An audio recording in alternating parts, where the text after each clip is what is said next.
Hi, my name is Dònal Talbot.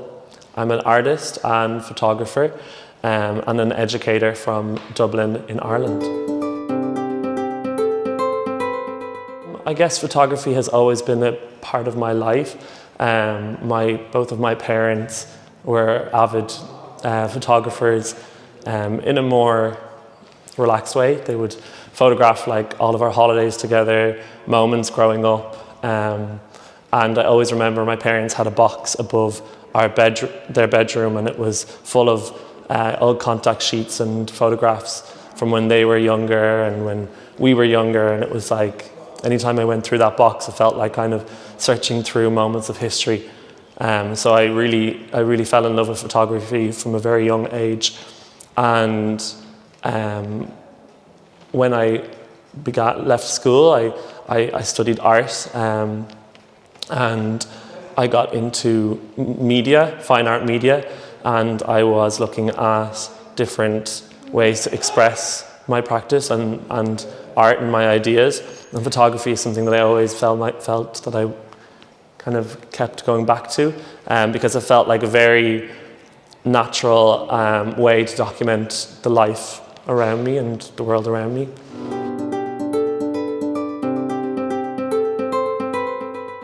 Queer identity plays a huge role in my practice, in my documentation. As a queer person myself, I think it's really important that representation of queer bodies, of queer people, are in art and media. So I feel very passionate about documenting the queer experience through my own lens. How I work usually is I kind of document most days, or I document my own life as I can, and when I'm reviewing what I've done, I start to find links and threads that pull experiences together, and that is how I generally kind of structure a project, is by making and doing and trying to not think about it too much, and then in reviewing the work I begin to understand a little bit more about what is emerging naturally. I think you're lucky to get one good shot in a roll of film, and if you have more than one, you're even more lucky.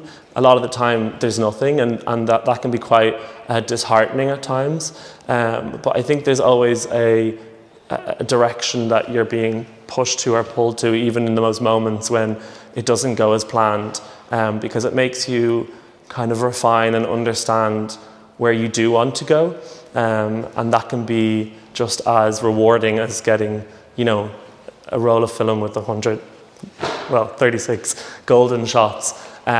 So yeah, I think it can be a powerful way to reframe the direction that you want to go into.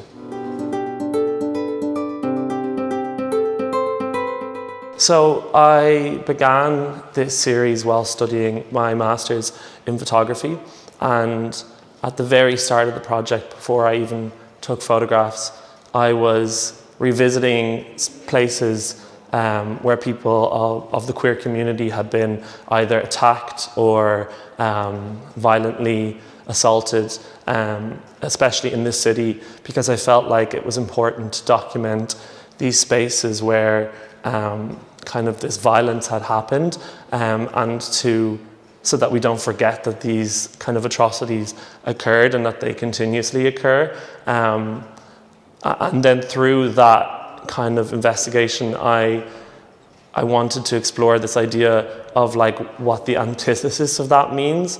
And in my mind, it's this idea of like a utopia, a queer utopia.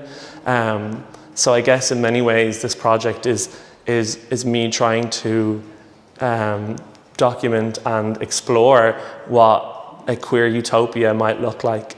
And for me, that's being with people that you love and you trust, and being connected to other people in the queer community, and a connection to the landscape, to nature, and the ways in which nature is a place of change and renewal and growth, and so is the queer identity.